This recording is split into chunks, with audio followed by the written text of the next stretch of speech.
چې کله جسمانی خبره جسمانی خبره خو سینکړو تعداد باندې مثالونه دي، خو یو مثال لار کوم او دا مثال واوري چې دا خو مال شو، بدنونه یې څومره قربان کړي.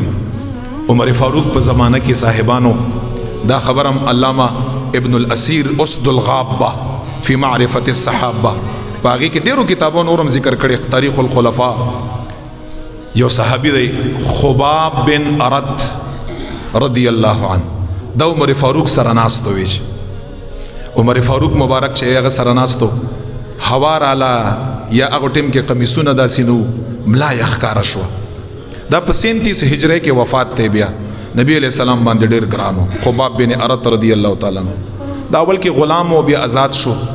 نو چې کله ملا ښکاره شو عمر فاروق یې دا ملا ولیدا، داغونه داغونه، دا برس مرز نی برس مرز غوندي سپین سپین داغونه.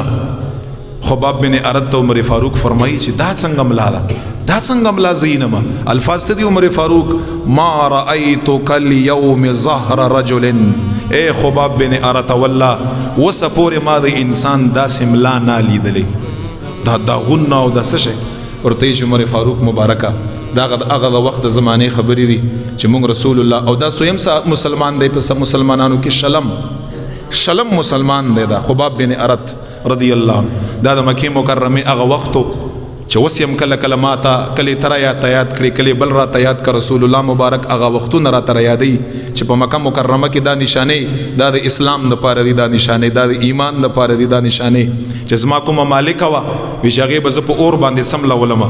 او څور ته فرمای خباب بن ارد تا ته پته ده چې دا اور بکوم زغار ک ورته چې قسم په خدای چې زما د بدن غړو او وازغو دغه اور مړ کړی دی، زما د بدن وینو دغه اور مړ کړی دی، دومره زمانه په دې باندې خپل وازګه ختم شوې ده ورته.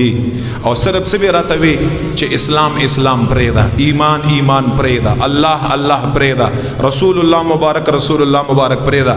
وی چې تا ته پته ده ما به څه ورته وی عمر فاروق وی چې ما به ورته وی چې کوئ تاسو داسې قسم په خدای چې دا شیان زمونږ په زړه کې ایمان او اسلام سره نور محبت پیدا کوي. وی چې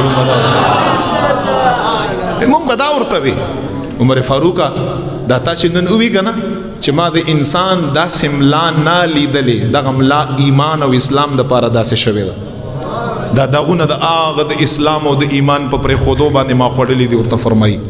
خو نن زمونږ او ستاسو ایمان او اسلام سره کوم تعلق هم دی ورسره.